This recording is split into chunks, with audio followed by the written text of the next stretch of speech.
जैसे कि फ्रेंड्स आपको पता है बकरा ईद आने वाली है। बकरा ईद की आमद है। बकरा ईद के अंदर हम जो कुर्बानी करते हैं, जो हम अपना हिस्सा महफूज करके रखते हैं, हम या फ्रीजर या फ्रिज में इसको रखते हैं। बिजली चली जाती है, शॉपिंग बैग के अंदर हम डाल के महफूज करते हैं और उसके अंदर से खून निकलता है। नाम में पता चलता है बड़ा गोश्त कौन सा और नाम में पता चलता है छोटा गोश्त कौन सा और नाम में पता चलता है हड्डी वाला गोश्त कौन सा है। मैं हूँ इकरा और आप देख रहे हैं cooking with Iqra Saleem. Video शुरू करने से पहले काइंडली मेरे चैनल को सब्सक्राइब कर लें जी।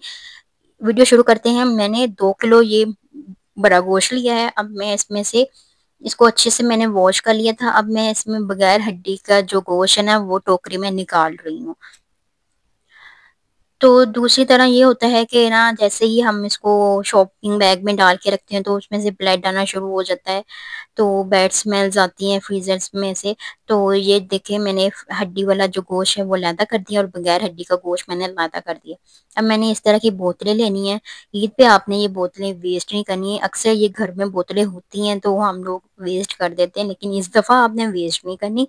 नाइफ जो भी ले लें, जो भी आपके पास नाइफ हो उसको आपने गरम करना है, जरा थोड़ा सा ज्यादा गरम करके तो इसको इस तरह बोतल से इसकी कटिंग कर देनी है आपने। तो इससे ये होगा कि हम गोश्त को अच्छे से महफूज कर सकेंगे इसमें से।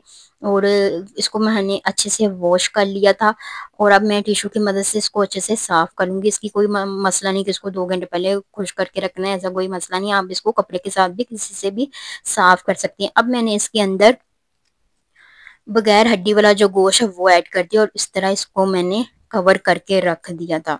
तो ये रहा बगैर हड्डी वाला गोश्त। अब इस पे भी बताती हूँ आगे क्या करना है। अब जो हड्डी वाला गोश्त है ना वो भी मैं इसी तरह इसको बोतल के अंदर डाल के रख लूंगी।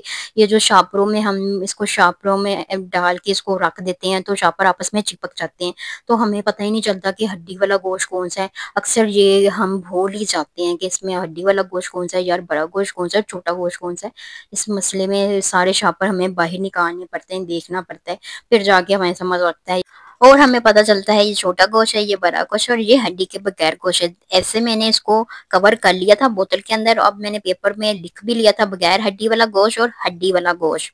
आप इस तरह इस सोल्यूशन से आप इस सेव कर सकते हैं। लाइट चली भी जाए, आ भी जाए या डीप फ्रीज भी हो जाए तो कोई मसला नहीं होगा।